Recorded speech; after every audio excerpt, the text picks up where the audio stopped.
द्वादश स्कन्धः अथ षष्ठोऽध्यायः 6th chapter from श्लोका 1 सूत उवाच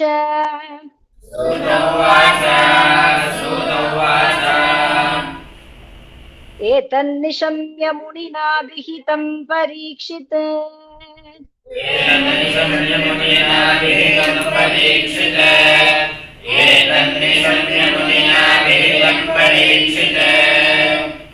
व्यासात्मजेन निखिलात्मदृशा समेन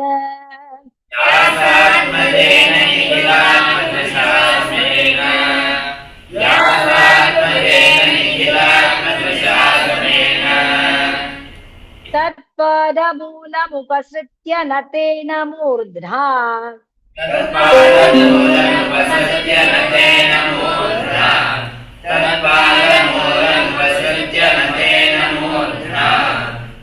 बद्धाञ्जलिस्तमिदमाह स विष्णुरातः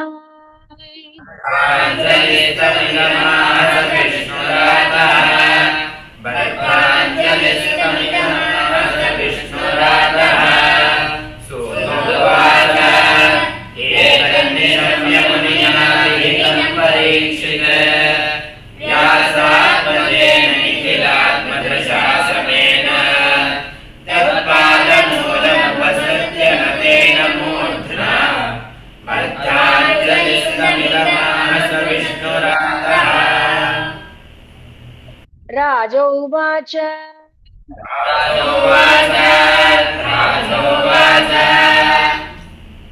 सिद्धोऽस्मि अनुगृहीतोऽस्मि भवता करुणात्मना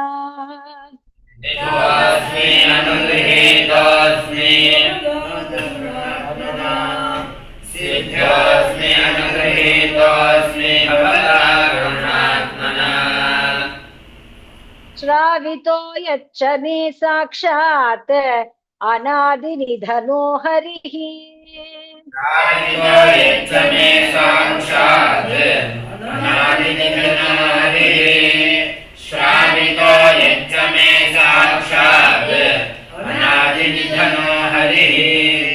राजोवाच सिद्धोऽस्मि अनुगृहीतोऽस्मि भवता करुणात्मना श्रावितो यच्च मे साक्षात् अनादिनिधनो हरिः नात्यद्भुतमहं मन्ये महताम् अच्युतात्मनाम् नात्यद्भुतमहं मन्ये महताम् अच्युतात्मनाम् नात्यद्भुतमहं मन्ये महताम् अच्युतात्मनाम् अज्ञेषु तापतप्तेषु भूतेषु यदनुग्रहः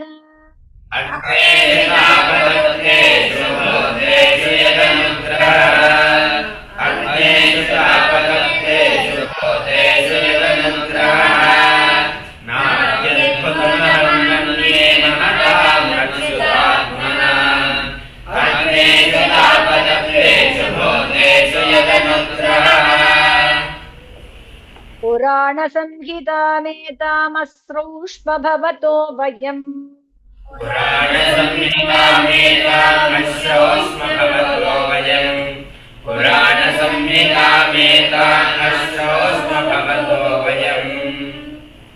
यस्यां खलूत्तमश्लोकः भगवान् अनुवर्ण्यते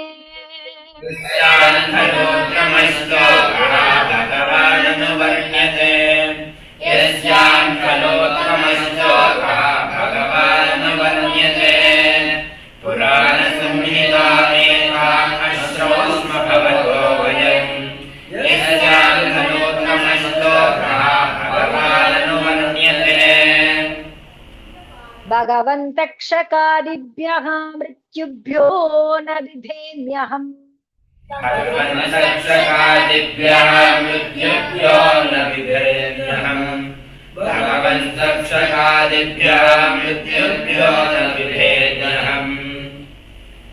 प्रविष्टो ब्रह्मनिर्वाणम् अभयं दर्शितं त्वया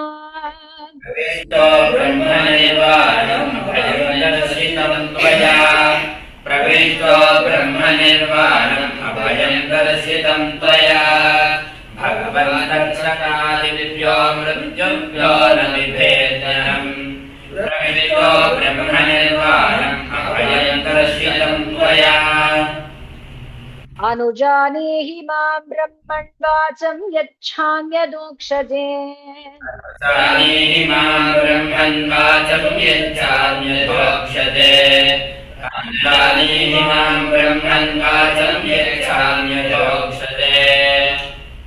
मुक्तकामाशयं चेतः प्रवेश्य विसृजाम्यस्तु मुक्तकामाशयं चेतः प्रवेश्य विसृजाम्यसून् मुक्तकामाशयं चेतः प्रवेश्य विसृजाम्यसून् अनुजानीहि मां ब्रह्मन् वाचं यच्छाम्यदोक्षते मुक्तकामाशयं चेतः प्रवेश्य विसृजाम्यसून् अज्ञानं च निरस्तं मे ज्ञानविज्ञाननिष्ठया ज्ञानं च निरस्तं मे ज्ञानविज्ञाननिष्ठया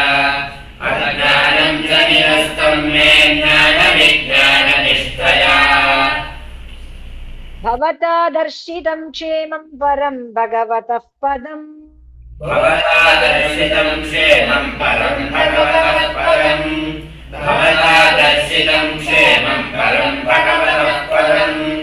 अज्ञानं च निरस्तं मे ज्ञानविज्ञाननिष्ठया भवता दर्शितं क्षेमं परं भगवतः पदम् सूत उवाच सूत उवाच इत्युक्तस्तमनुज्ञाप्य भगवान् बादरायणिः इत्युक्तस्तमनुज्ञाप्य भगवान् बादरायणिः इत्युक्तस्तमनुज्ञाप्य भगवान् बादरायणिः जगाम भिक्षुभिः साकं नरदेवेन पूजितः जगामभिक्षुभिः साकं नरदेवेन पूजितः जगामभिक्षुभिः साकं नरदेवेन पूजितः सूत उवाच इत्युक्तस्तमनुज्ञाप्य भगवान् बादरायणिः जगामभिक्षुभिः साकं नरदेवेन पूजितः परीक्षिदपि राजर्षिः आत्मनि आत्मानमात्मना परीक्षितविराजर्षिः आत्मनि आत्मानमात्मना परीक्षितविराजर्षिः आत्मना राजर्षिः आत्मनि आत्मानमात्मना राजर्षिः आत्मनि आत्मानमात्मना राजर्षिः आत्मनि आत्मानमात्मना परीक्षिदपि राजर्षिः आत्मनि आत्मानमात्मना परीक्षितविराजर्षिः आत्मनि आत्मानमात्मना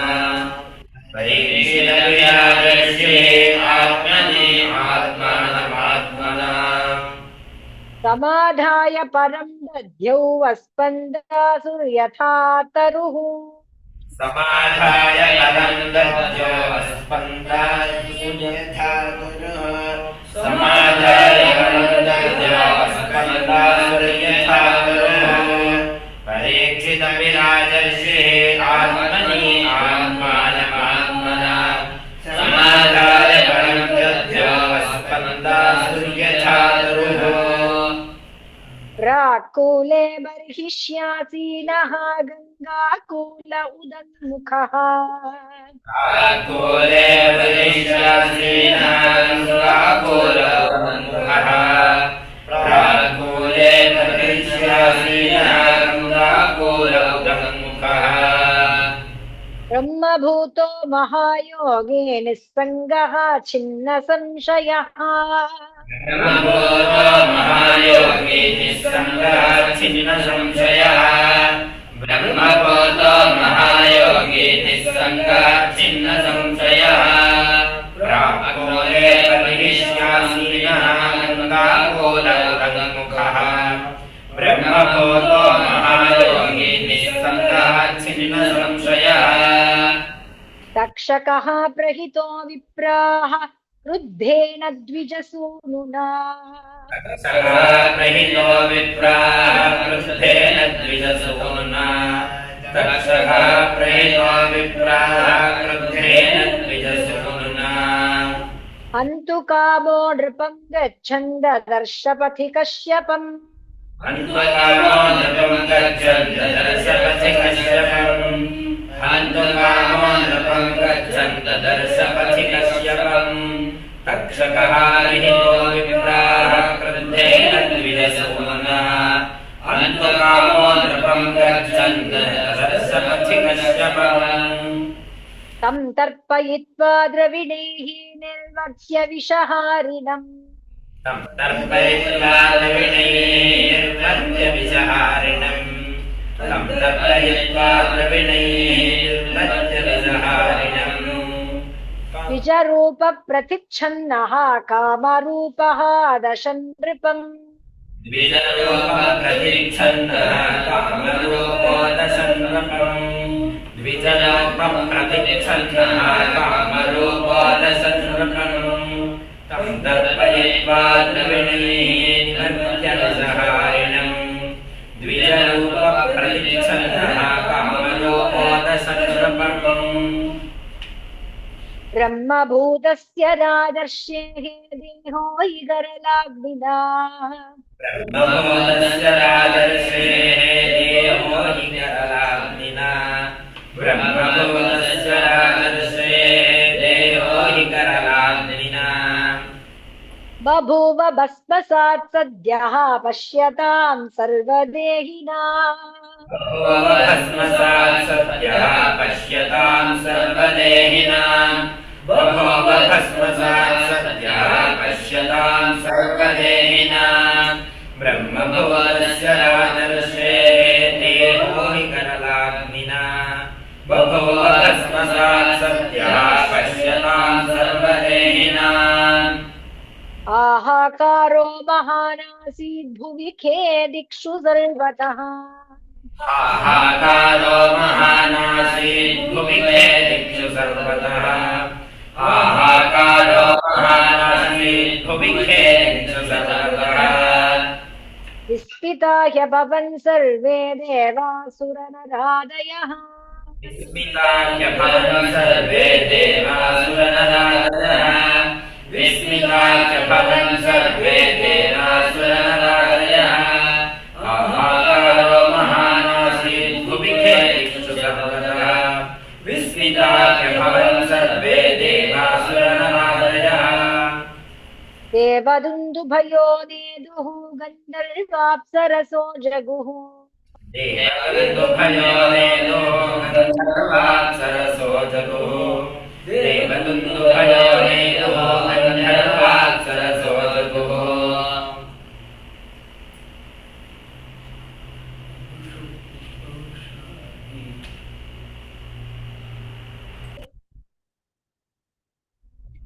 देवदुन्दुभयो नेदुः गन्धर्वाप्सरसो जगुः देवदुन्दुभयो नेदुः गन्धर्वाप्सरसो जगुः देवदुन्दुभयो नेदुः गन्धर्वाप्सरसो जगुः ववृषुः पुष्पवर्षाणि विबुधा साधुवादिनः पुष्पवर्षाणि बुधा साधुवादिनः पुष्पवर्षाणि बुधा साधुवादिनः देवदुन्दुभयो नेदुः गन्धर्वाप्सरसो जगुः ववृषुः पुष्पवर्षाणि बुधा साधुवादिनः जनमेजयस्व पितरं श्रुत्वा दक्षकभक्षितम्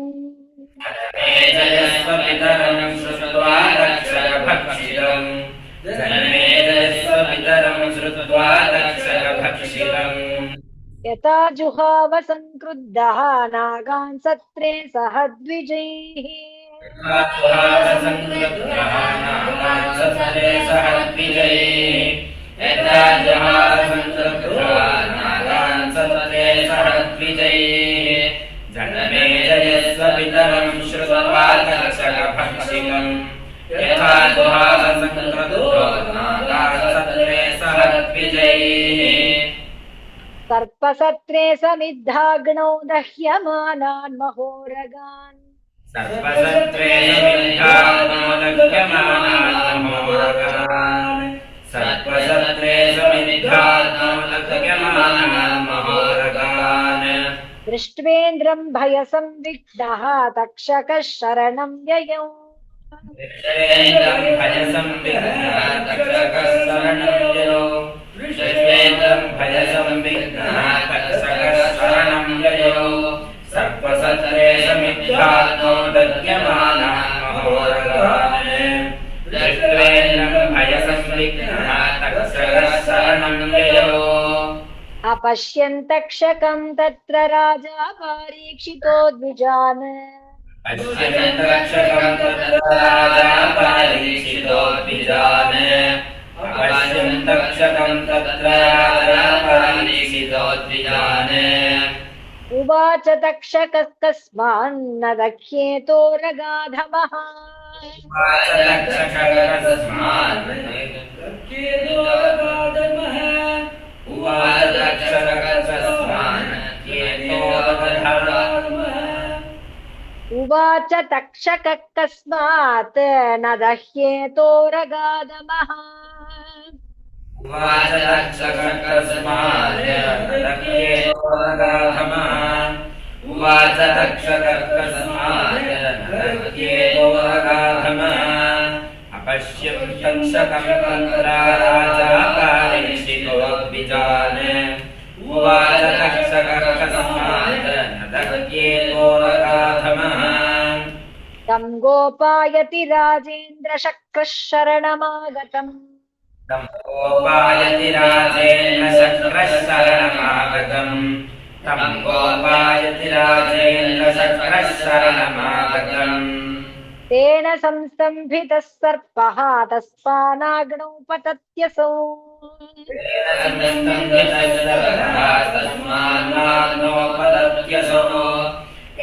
संस्तम्भितः सर्पः तस्मान्नाग्नोपतत्यसौ तं गोपायति राजेन्द्र शक्रः शरणमागतम्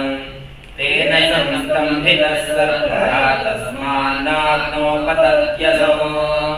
पारीक्षित इति श्रुत्वा प्राहर्द्विज उदारधीः पारीक्षित इति श्रुत्वा प्राहर्द्विज उदारधीः पारीक्षित इति श्रुत्वा प्राहर्द्विज उदारधीः सः इन्द्रस्तक्षको विप्रानाग्नौ किमिति पत्यते तक्षको विप्रानाग्नौ किमिति पात्यते सः इन्द्रतक्षको विप्रानाग्नौ किमिति पात्यते पारीक्षित इति श्रुत्वा प्राहर्द्विज उदारधीः सः इन्द्रतक्षको विप्रानाग्नौ किमिति पात्यते तच्छ्रुत्वा जुहुर्विप्राः सहेन्द्रं दक्षकं मखे श्रुत्वा जुहुर्विप्राः सहेन्द्रं दक्षकं मखे श्रुत्वा जुहुर्विप्राः सहेन्द्रं दक्षकं मखे तक्षकाशु तपस्वेह सहेन्द्रेण मरुत्वता तक्षकाशु सहेन्द्रेण मरुत्वता तक्षकाशु सहेन्द्रेण मरुत्वता तच्छ्रुत्वा जुहुर्विप्राः सहेन्द्रं दक्षकं मखे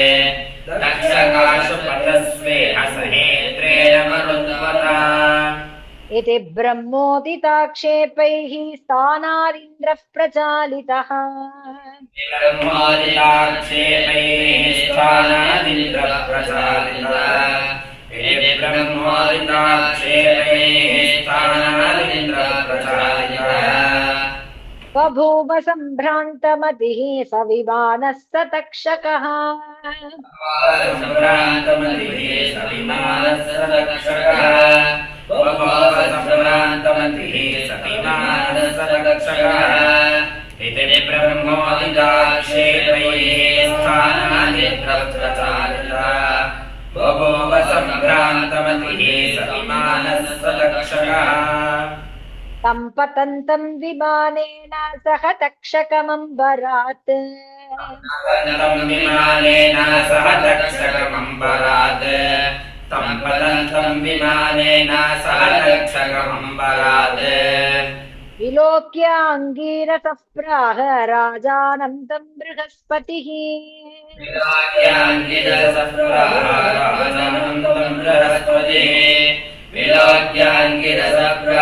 राजानं तं बृहस्पतिः तं पतन्तं विमानेन सह तक्षकमम्बरात्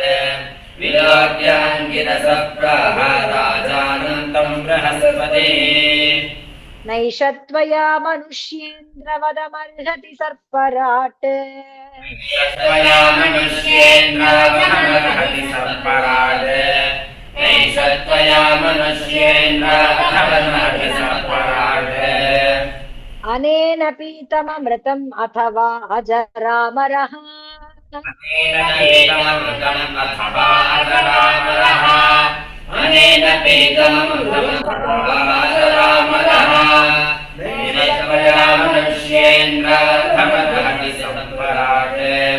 अनेन पीतममृतम् अथवा अजरामरः जीवितं मरणं जन्तोः गति स्वेनैव कर्मणा जीवितं मरणं गन्तोः गति स्वेनैव कर्मणा जीवितं मरणं गन्तोः गति स्वेनैव कर्मणा राजन् ततोऽन्यो नान्यस्य प्रदाता सुखदुःखयोः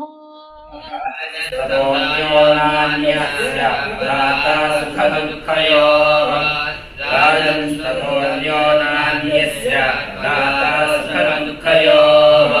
जीवितं मरणं गन्तोः गति स्वेनैव कर्मणा राजन् ततोऽन्यो नान्यस्य प्रदाता सुखदुःखयोः सर्पचारैराग्निविद्युद्भिः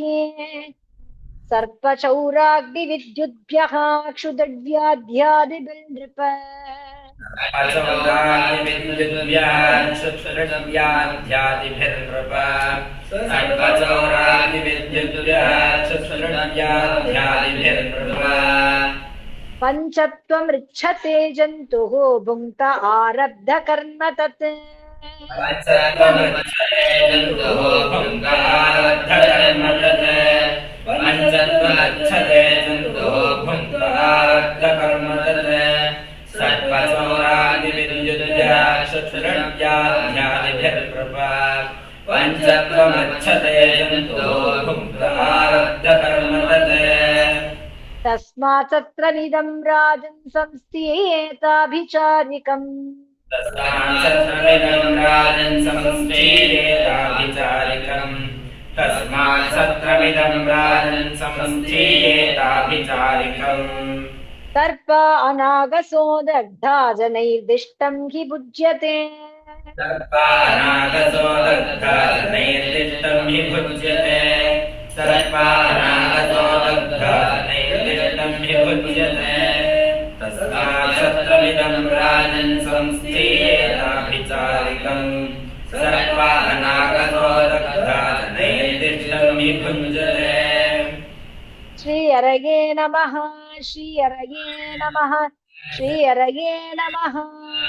गोपिका जीवनस्मरणं गोविन्दा गोविन्दा